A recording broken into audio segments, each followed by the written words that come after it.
ನೀವು ನೋಡ್ತಾ ಇದ್ದೀರಾ ಟೈಮ್ 9 ನ್ಯೂಸ್. ನಾನು ಪ್ರಭುದೇವ್. ರಾಯಚೂರಿನಲ್ಲಿ ಲಿಂಗೈಕ್ಯ ಶ್ರೀ ಶಬ್ರ ಸೋಮಶೇಖರ ಶಿವಾಚಾರ್ಯ ಮಹಾಸ್ವಾಮಿಗಳ 28ನೇ ಜಾತ್ರಾ ಮಹೋತ್ಸವ ಅಪಾರ ಜನಸ್ತೋಮದ ಮಧ್ಯೆ ಅತ್ಯಂತ ಅದ್ಧೂರಿಯಾಗಿ ಜರುಗಿದೆ. ರಾಯಚೂರು ಜಿಲ್ಲೆಯ ಸಿರವಾರ ತಾಲೂಕಿನ ನವಲಕಲ್ ಬೃಹನ್ ಮಠದ ಲಿಂಗೈಕ್ಯ ಶ್ರೀ ಶಬ್ರ ಸೋಮಶೇಖರ ಶಿವಾಚಾರ್ಯ ಮಹಾಸ್ವಾಮಿಗಳ 28ನೇ ಜಾತ್ರಾ ಮಹೋತ್ಸವದ ಅಂಗವಾಗಿ ಮಹಾರಥೋತ್ಸವವು ಶ್ರೀಮಠದ ಪೀಠಾಧೀಶರಾದ ಪರಮ ಪೂಜ್ಯ ಅಭಿನವ ಶ್ರೀ ಸೋಮನಾಥ ಶಿವಾಚಾರ್ಯ ಮಹಾಸ್ವಾಮಿಗಳ ನೇತೃತ್ವದಲ್ಲಿ ಶುಕ್ರವಾರ ಸಂಜೆ ಅಪಾರ ಜನಸ್ತೋಮದ ಮಧ್ಯೆ ಅತ್ಯಂತ ಅದ್ಧೂರಿಯಾಗಿ ಜರುಗಿದೆ. ಅದಕ್ಕೂ ಮೊದಲು ಗ್ರಾಮದ ವಿವಿಧ ವಾರ್ಡ್ಗಳಲ್ಲಿ ಪಲ್ಲಕ್ಕಿ ಸೇವೆ ಜರುಗಿತು.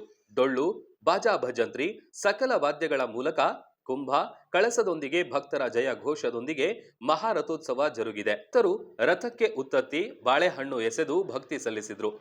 ಈ ವೇಳೆ ವಿವಿಧ ಮಠದ ಪೂಜ್ಯರು, ರಾಜಕೀಯ ನಾಯಕರು ಸೇರಿದಂತೆ ಸಹಸ್ರಾರು ಸಂಖ್ಯೆಯಲ್ಲಿ ಶ್ರೀಮಠದ ಭಕ್ತರು ಭಾಗಿಯಾಗಿ ಶ್ರೀ ಶಾಂಭವಿ ಸೋಮಶೇಖರ ಶಿವಾಚಾರ್ಯರ ಕೃಪೆಗೆ ಪಾತ್ರರಾಗಿದ್ದಾರೆ.